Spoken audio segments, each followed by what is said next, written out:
अस्सलामु अलैकुम वरहमतुल्लाहि वबरकातुहू। नाज़रीन मोहतरम, मैं हाफिज़ ज़मान रिज़वी आपकी खिदमत में एक नए वीडियो के साथ हाजिर हूँ। जिस तरह कि आप जानते हैं कि रबीउन नूर शरीफ की भी आमद आ गई है और दूसरी तरफ 14 अगस्त भी गुजरी है, तो कुछ दोस्त अब ये सोच रहे थे कि जनाब पहले तो तहरीक वाले बड़े निकलते थे, लेकिन अब तो जनाब नामो निशान नहीं है। तो उनके लिए जनाब साहब ये मैं क्लिप भी सामने रखने लगा हूँ, और उसके अलावा अल्लामा सरवर शाह साहब जो रुकने शुरा उनकी तरफ से भी एक पैगाम आया, वो भी इंशाल्लाह आपके सामने रखता हूँ। ये अभी आप एक स्क्रीन पर देख रहे हैं, ये पिशावर के मकामात के जनाब कुछ मनाजर हैं कि जनाब तहरीक लबी पाकिस्तान के कारकुनान ने बहुत बड़ी तादाद के अंदर जुलूस के अंदर शिरकत की।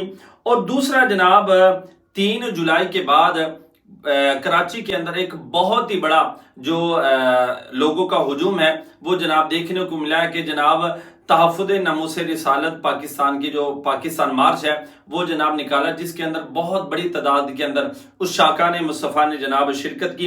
आप मनाजिर भी साथ साथ जो है वो तमाम तर देख रहे हैं।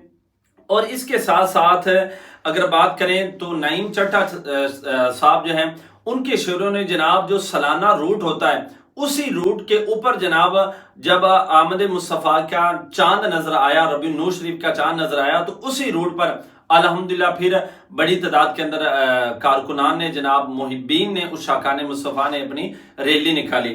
और उसके बाद अगर बात करें तो जो रुकने शुरा हैं सरवर शाह साहब, उनकी तरफ से बाकायदा ये वीडियो पैगाम भी जारी हुआ है। उन्होंने कहा कि जो जियो न्यूज़ ने आका अलैहिस्सलातु वस्सलाम की शान के अंदर गुस्ताखी की है, ये महज माली जुर्माने से नहीं ख़त्म होने वाली या चंद एक मुकदमों से नहीं, बल्कि जो कुरान और हदीस के मुताबिक सजा बनती है वो उनको सजा दी जाए, इबरत का निशाना बनाया जाए, ताकि आइंदा जो है वो ऐसी गलती ना करे। उन्होंने कहा कि ये महज इत्तेफाकी गलती नहीं है, बल्कि एक ये सोची समझी हुई बड़ी साजिश है जिसको जनाब इस तरह मंजर आम पर लाया गया है। तो आज अगर इनको लगाम हम डालेंगे तो कल को ये जनाब जो है वो चुप रहेंगे, वरना आज अगर इन्होंने ये हरकत की है कल को फिर ये हरकत करेंगे।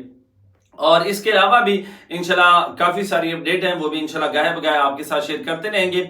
तो आप हमारे चैनल को फॉलो कर लें और बेल आइकन को लाजमी प्रेस कर लें ताकि नई अपडेट आपको मिलती रहे।